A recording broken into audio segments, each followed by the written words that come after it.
Dear listeners, today I'm excited to share with you a classic Filipino story called Dead Stars by Paz Marquez-Benitez. This beautiful tale, set in the early 1920s in the Philippines, explores love, longing, and how time changes our perspectives.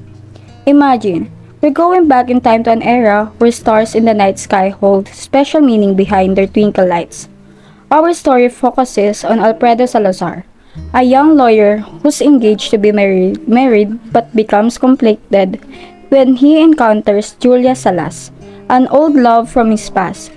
It's a story about inner struggles, choices, and the way we deal with our past and present desires. As we dig deeper into the story, we'll uncover the complex emotions that tie these characters together. The stars, once symbols of hope and dreams, take on a new meaning as they fade, representing lost opportunities and changing realities. So, let's journey together into the world of dead stars and discover the moving story of love, delusion, and the unstoppable flow of time. Papa, when will they set the long table? I'm not sure. Alfredo hasn't given a specific date, but Esperanza wants it next month. Why isn't he more decisive? He's over 30, isn't he? Still a bachelor. Esperanza must be tired of waiting. She doesn't seem in a rush either. How can she hurry when he doesn't? Remember how in love he was? In love? With who? With Esperanza, of course. He hasn't had any other love affair that I know of. What I mean is, at first, he was enthusiastic. Flowers, serenades, notes, and all that. What do you think happened?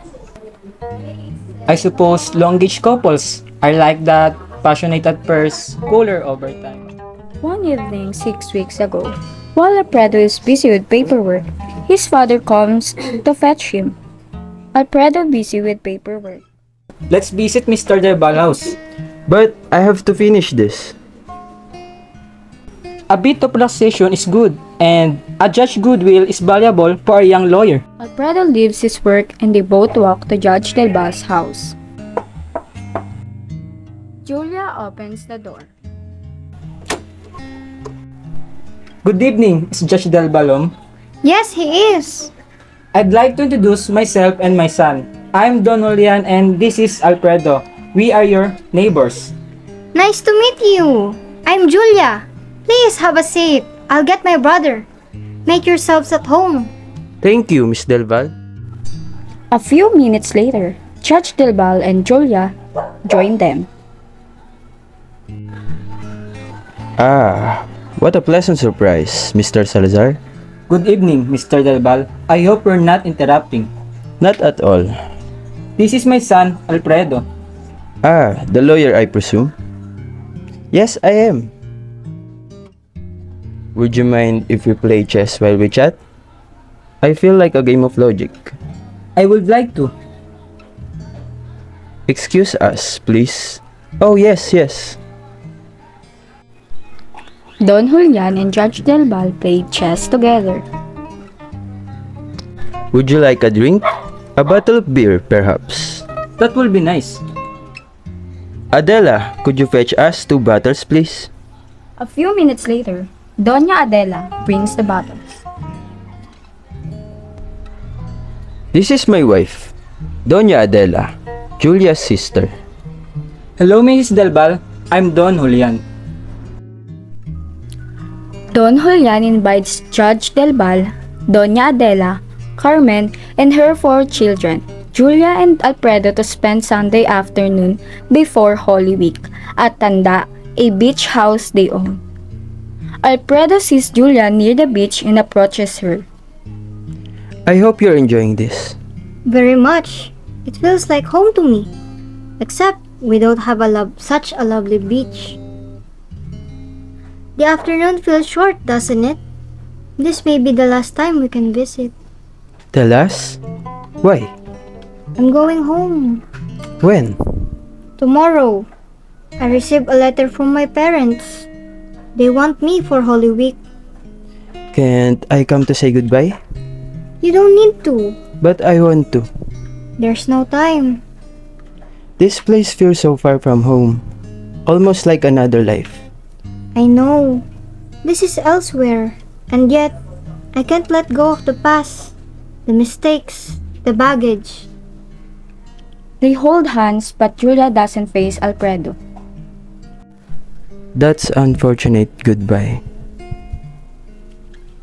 It is Holy Thursday and the night parade with Esperanza and Julia. Esperanza walks into the church and catches Alfredo's eyes, but pretends not to notice. A few moments later, as the crowd passes by, Alfredo catches up to Julia. Good evening. I thought you had left. No, my sister asked me to wait until they're ready to go.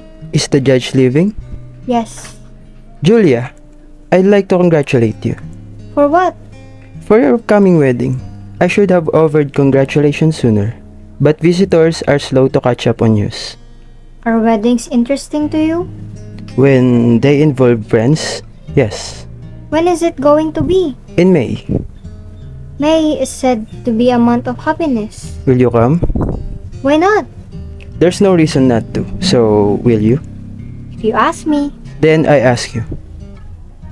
then I will be there. Julia, have you ever had to choose between what you want to do and what you have to do?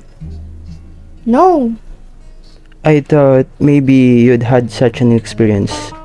You could understand someone in that situation. You're fortunate. is this person sure of what they should do? I don't know, Julia. Perhaps not. But there's a point where things escape us and take their own course, dragging us along. At that moment, it's foolish to ask whether one will or will not, because it no longer depends on them. But then oh, what do I know? That's their problem after all. Doesn't it interest you? Why should it? I have to say goodbye, Mr. Salazar. We've reached the house. Esperanza stands near the church, waiting for Alfredo. She eventually leaves as it takes too long. At Alfredo's house, Esperanza sits on the couch waiting for Alfredo. Oh, you're home! Have you heard the news about Calixta? Alfredo thinks of Julia while talking to Esperanza. What news? She's not married to him, and she'd have thought of us. Our mother practically raised her. We never thought she would turn out this way. Well, what of it? Do you approve of what she did? No. Well, All I'm saying is that it may not necessarily be weak. why should it be? You talk like an immoral man. I didn't know your idea were like that. My ideas? The only test I wish to apply to conduct is the test of fairness. Am I injuring anybody? No. Then I am justified in my concerns. Am I right? Living with a man to whom she is not married. Is that it? It may be wrong, and again, it may not. She has injured us. She was ungrateful. Esperanza, the trouble with you is that you... Why do you get angry? I don't understand you at all. I think you have been indifferent to me lately. I'm not blind or deaf. I see and hear what I'm trying to keep from me. Why do you speak out frankly before it's too late? You don't need to think of me and what people will say. Yes, one tries to be fair, according to his own lights. But it's hard. One be fair to oneself first. But that's so easy. One doesn't dare. What do you mean? Whatever my shortcoming, and I'm sure there are many in your eyes, I never gone out of my place to find another man. Esperanza turns her head away from Alfredo. Tears streaming down her face. Finally, coming back to his senses, Alfredo was consumed by guilt and chose her commitment to Esperanza over his intense but brief affair with Julia. The marriage continued. He never saw Julia again, but 8 years later, when he visited the place, he saw Julia.